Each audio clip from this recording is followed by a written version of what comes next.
Hello everyone, कैसे हैं आप सब। एक बार पुनः शिव कोचिंग क्लासेस पर स्वागत है। इंग्लिश ग्रामर में आज आप लोग सीखने वाले हैं बच्चों मच और मेनी का प्रयोग।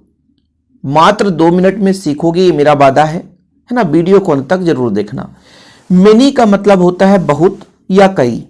इसका प्रयोग हम काउंटेबल नाउन के लिए करते हैं, है ना। जहां पे काउंटेबल नाउन हो अर्थात जिसे हम गिन सकें ऐसा शब्द हो, है ना, तो वहां पर हम मेनी का प्रयोग कर देते हैं।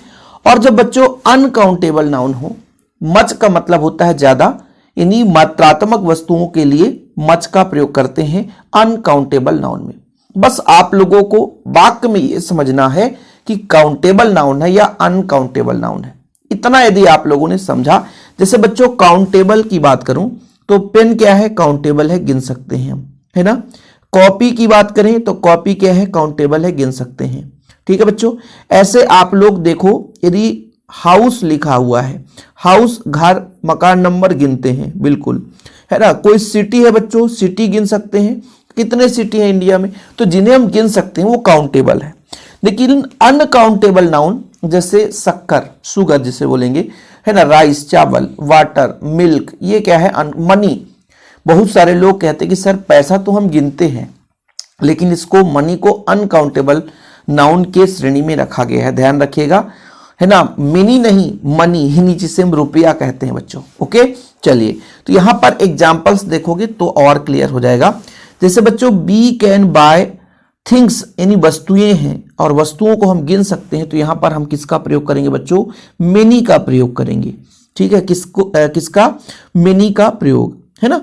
ही हैज नॉट, नॉट हो चाहे इंट्रोगेटिव हो चाहे फॉर्मेटिव हो, बस फ्रेंड्स यहां पर देखो, ये जो फ्रेंड्स है इसको हम काउंटेबल में रखेंगे कि अनकाउंटेबल में, तो काउंटेबल में रखेंगे बच्चों, तो मेनी का प्रयोग करेंगे। किसका प्रयोग करेंगे, मेनी का प्रयोग करेंगे। अच्छा, आई हैव वर्क, काम को हम क्या गिनते हैं, नहीं, काम को हम गिन नहीं सकते भाई, काम को हम गिन नहीं सकते, तो यहां पर अपना हो जाएगा मच। क्या हो जाएगा बच्चों, much.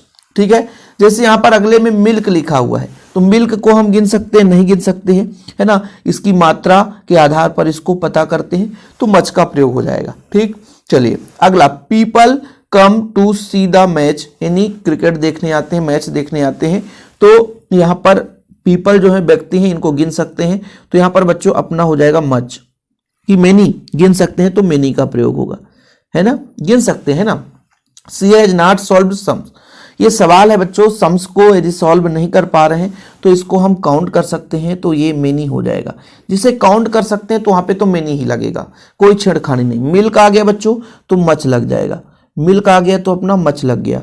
I have sugar, sugar है बच्चों, शुगर यदि शब्द आ गया तो क्या लग जाएगा, मच लग जाएगा। क्या लग जाएगा, मच लग जाएगा। इसके बाद फिर बच्चों हाउ मेनी लग सकता है वाटर में, वाटर अनकाउंटेबल है तो मच लग जाएगा। ठीक है, तो मच और मेनी। उम्मीद करता हूं अब आप लोगों को एग्जाम्पल की सहायता से समझ में आ गया होगा कि मच और मेनी, मच का प्रयोग हम कहां करते हैं, तो अनकाउंटेबल जिसे हम नहीं गिन सकते वहां पे मच का प्रयोग होता है, और जिसे गिन सकते हैं वहां पर हम मेनी का प्रयोग करते हैं।